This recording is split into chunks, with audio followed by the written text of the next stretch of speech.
Amélie avait toujours rêvé d'une vie différente. Dans son village isolé, les jours se ressemblaient tous, marqués par la pauvreté et le manque d'opportunités. Belle, brillante et déterminée, elle savait qu'elle était destinée à quelque chose de plus grand. Lorsqu'elle reçut la lettre annonçant qu'elle avait obtenu une bourse pour l'université en ville, son cœur bondit de joie. Elle savait que c'était sa chance de changer sa vie et de réaliser ses rêves. Cependant, ce départ signifiait aussi une séparation difficile d'avec sa famille aimante mais pauvre. Le jour de son départ, sa mère la serra dans ses bras, les yeux pleins de larmes. « Sois forte, ma fille, et fais-nous honneur, » dit-elle en la libérant de son étreinte. Son père, plus réservé, lui donna un simple conseil, « Va chercher ce que nous n'avons pas pu avoir. » Avec sa valise pleine de livres et d'espoir, Amélie monta dans le train, direction la ville. La peur du changement la tenaillait, mais l'excitation de l'inconnu la poussait en avant. En ville, elle se retrouva rapidement confrontée à la dure réalité de la vie estudiantine. Les quartiers étaient bruyants, l'air dense et la foule semblait infinie. Mais c'est là qu'elle rencontra Léa, une autre étudiante venue d'un milieu modeste, tout comme elle. Léa avait cette énergie contagieuse, un rire facile et un esprit brillant. Les deux jeunes filles devinrent rapidement inséparables. Elles se soutenaient mutuellement dans ce nouveau monde qui, parfois, semblait trop grand pour elles. Leurs finances étaient limitées, mais elles trouvèrent un petit appartement modeste où elles pouvaient économiser sur le loyer. Leur quotidien était simple, des études, des petits jobs pour subvenir à leurs besoins et des rêves partagés d'un avenir meilleur. Mais la vie en ville, bien que stimulante, avait un coût. Et, un jour, un homme fit son apparition dans la vie d'Amélie, un homme qui allait tout changer. Maxime était tout ce qu'Amélie avait toujours imaginé, beau, charismatique et riche. Elle le rencontra lors d'un de ses jobs étudiants dans un café branché fréquenté par des jeunes influents. Maxime, un héritier d'une famille prestigieuse, semblait vivre dans un monde à part, celui de l'abondance et du luxe. Tout en lui attirait Amélie, son regard, son sourire et surtout la manière dont il la regardait, comme si elle était la seule personne dans la pièce. Au départ, elle hésita. Comment une fille comme elle, issue d'une famille pauvre, pouvait-elle prétendre à un homme comme lui? Mais Maxime semblait sincèrement intéressé par elle. Il la complimentait souvent, l'invitait à des sorties dans des restaurants chics, et lui offrait des cadeaux somptueux. Amélie, d'abord méfiante, se laissa rapidement séduire par ce monde qu'elle n'avait jamais connu. Les choses évoluèrent rapidement. Ils commencèrent à sortir ensemble, et bientôt, leur relation devint sérieuse. Amélie pensait qu'elle vivait un rêve. Elle se sentait enfin digne de quelque chose de grand, d'une vie qu'elle n'aurait jamais cru possible. Ils se marièrent après 1 an de relation. Le mariage était somptueux, et Amélie croyait avoir trouvé l'amour véritable. Mais en coulisses, quelque chose d'obscur grandissait. Maxime n'était pas l'homme parfait qu'il semblait être. Derrière les sourires et les gestes tendres, il y avait une autre facette de lui, bien plus sombre, qu'Amélie n'avait pas encore découverte. Au fil des mois, la vraie nature de Maxime commença à se dévoiler. La première gifle arriva un soir, après une dispute banale. Maxime, devenu furieux pour une raison anodine, la frappa violemment. Il s'excusa ensuite, et Amélie, confuse, accepta ses excuses. C'était un moment de faiblesse, lui dit-il. Ce ne fut pas la dernière fois. Maxime n'avait plus de limites. Ses comportements se firent de plus en plus violents. Chaque geste qu'il posait, chaque regard qu'il lui lançait, était empreint de mépris. Les cadeaux et les sorties en amoureux étaient remplacés par des scènes de colère où il la frappait, parfois sans raison. Un soir, alors qu'Amélie lui demandait des explications, Maxime la gifla violemment. « Tu n'as pas à me poser des questions, tu m'appartiens », lui lança-t-il. Les coups se firent plus fréquents. Maxime n'hésitait plus à la frapper sous prétexte de colère. Il la traitait de plus en plus comme une propriété, comme un objet qu'il pouvait manipuler à sa guise. Il lui ordonnait de porter des vêtements précis, de se maquiller de manière plus provocante, et de rester toujours à ses côtés, même lorsqu'il la rabaissait en public. Amélie avait peur, mais elle n'osait pas en parler à Léa. Elle avait l'impression que personne ne comprendrait. Elle se sentait honteuse, écrasée sous le poids de la culpabilité. Chaque jour était un combat pour sa dignité. Pourtant, elle savait qu'elle ne pouvait pas quitter Maxime. L'amour qu'elle ressentait pour lui, même si déformé par la violence, la rendait dépendante. Les violences intimes commencèrent aussi. Maxime la contraignait de plus en plus fréquemment à des actes auxquels elle n'avait jamais consenti. Il la traitait comme un objet, et Amélie, incapable de fuir, se résignait. La douleur physique n'était rien en comparaison de la souffrance morale, celle d'être réduite à rien. Elle vivait dans un état de terreur constant, espérant qu'un jour, Maxime la regarderait à nouveau comme avant qu'il ne devienne ce monstre. Mais le pire était à venir. Maxime, dans l'ombre, la prostituait. Il l'emmenait, parfois sous prétexte de contrats professionnels, dans des maisons luxueuses où des hommes fortunés l'attendaient pour des « rituels » mystérieux. Ces hommes, des ritualistes influents, payaient des sommes considérables pour avoir accès à des femmes comme elle, sous l'apparence d'un service ésotérique. Chaque nuit, Amélie se retrouvait dans des situations de plus en plus humiliantes. Elle n'avait plus de pouvoir sur son corps, et les violences physiques, d'abord isolées, devenaient une habitude. Maxime, le mari qu'elle avait tant aimé, était désormais son bourreau.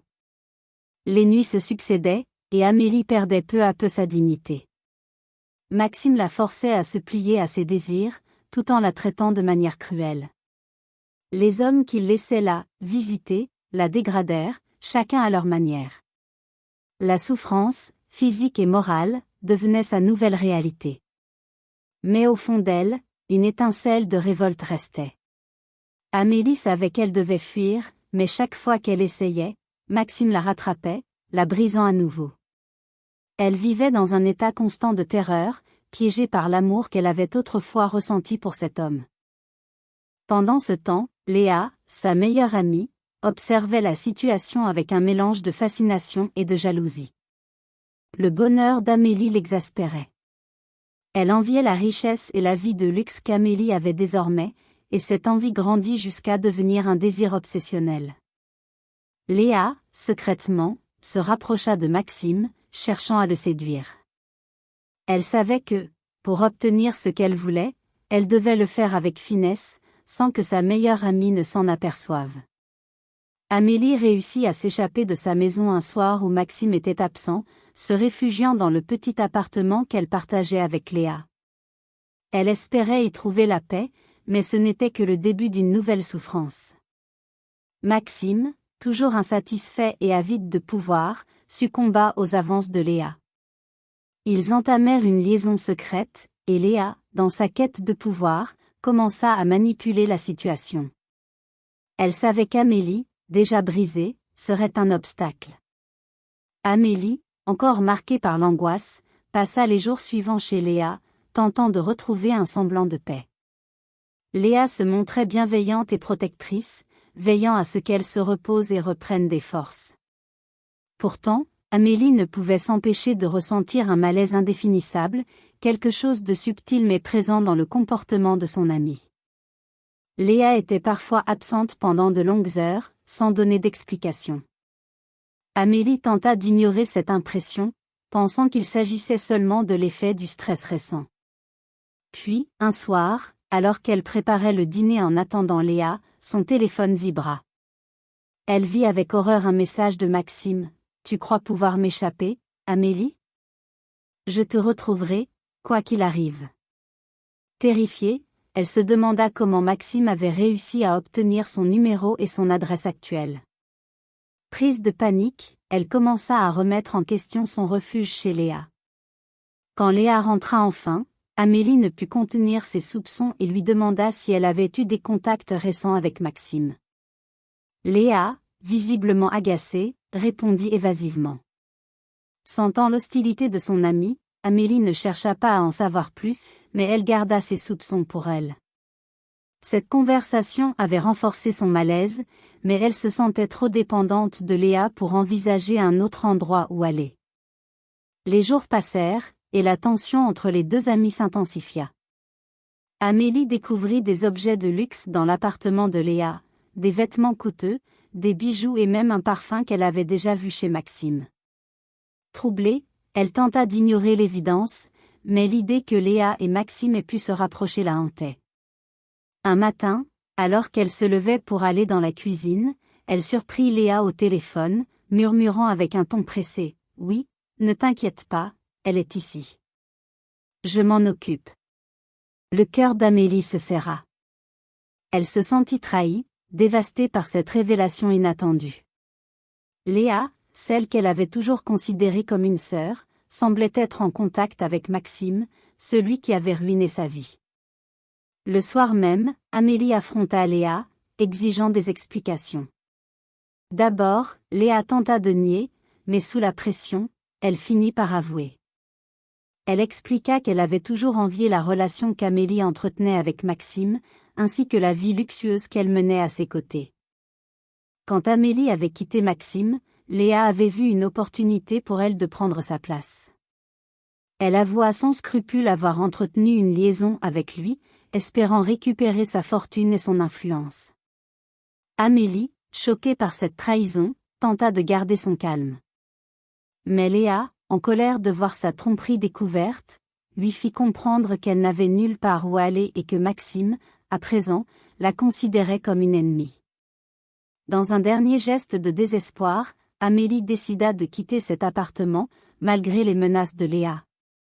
La trahison de Léa n'était que la partie visible du problème.